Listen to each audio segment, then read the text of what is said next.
Hello everyone, I'm Coy Wire, you're watching CNN 10, and welcome to part 2 of our special edition focused on the 1989 events in Tiananmen Square. As we've said, this involves protests in China's Tiananmen Square that changed the course of history.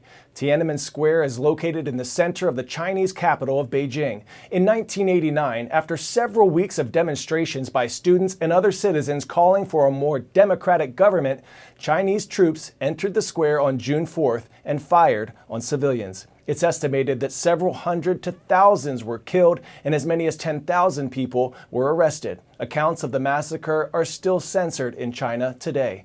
We'll finish our special report today looking at CNN's coverage from on the ground that year as the Chinese government moved into the square.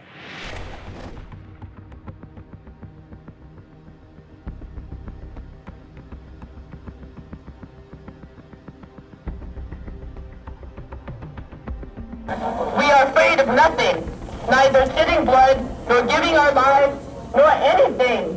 Throughout the day, Army helicopters swooped low over the heart of Beijing. Some dropped leaflets warning that force would be used if the demonstrators didn't give up. The living is anything but easy, but the conditions have been eased somewhat, thanks to donations and volunteer services of civic organizations and ordinary citizens. I think people in Beijing is very kind. Another need is being fulfilled too, money. China's state-run television, CCTV, donated some $6,000 to the cause. I think I will never forget this gift.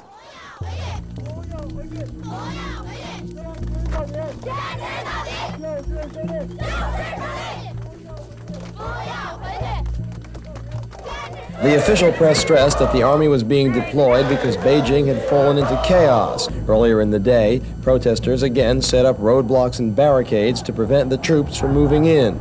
In an effort to win the soldiers over to their cause, demonstrators offered them food and drink and gave them newspapers with accurate accounts of the recent campaign for democracy.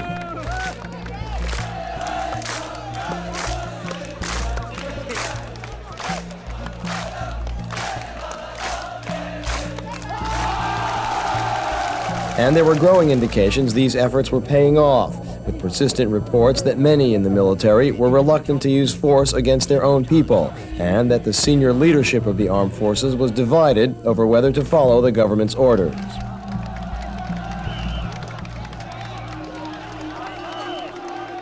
The question on everyone's lips is, will the soldiers be ordered in again in larger numbers, or will the authorities seek an alternative way out of this unprecedented crisis?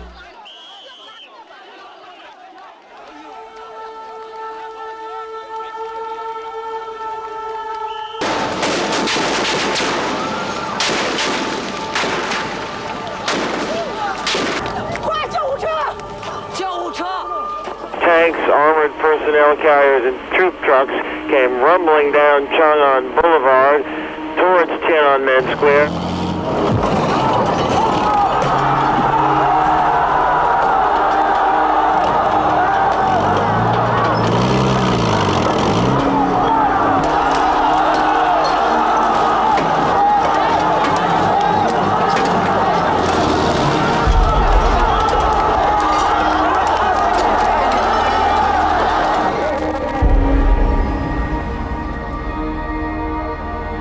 There was quite a bit of gunfire as the convoy passed.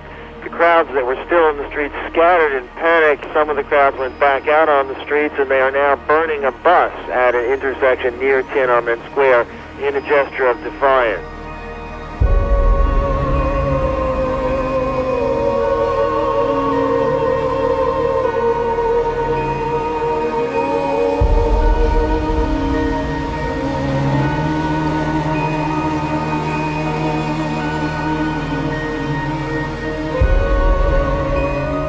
Government loudspeakers told the students that they must all leave the area or they could not guarantee the safety or lives of anyone left in Tiananmen.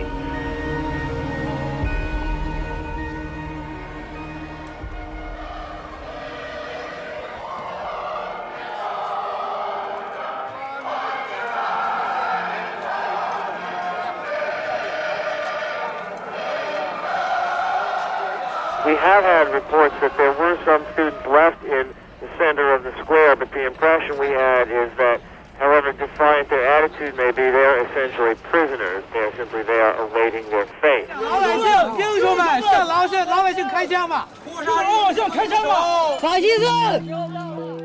The students were incredibly brave. They were fighting live ammunition with rocks and stones, and at one point even tried to block an advancing column of about 30 armored troop carriers with a public bus. We could see the people inside the bus being taken off and beaten. The crackdown is going to take many more hours, if not days, before it is complete, before we will know how many people have died.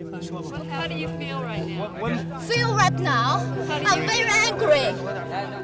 In the square itself, the troops do appear to be in complete control. They gained that control at a considerable cost in human life. People were being shot at random all over the place all night long.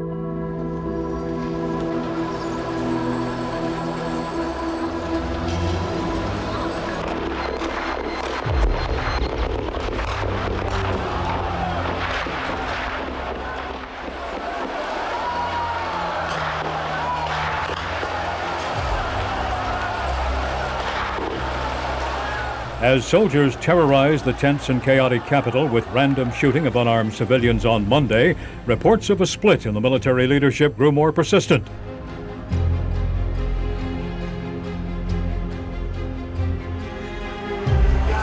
you see that guy? No. There's a guy in front of the front tank. He's standing right in front of him.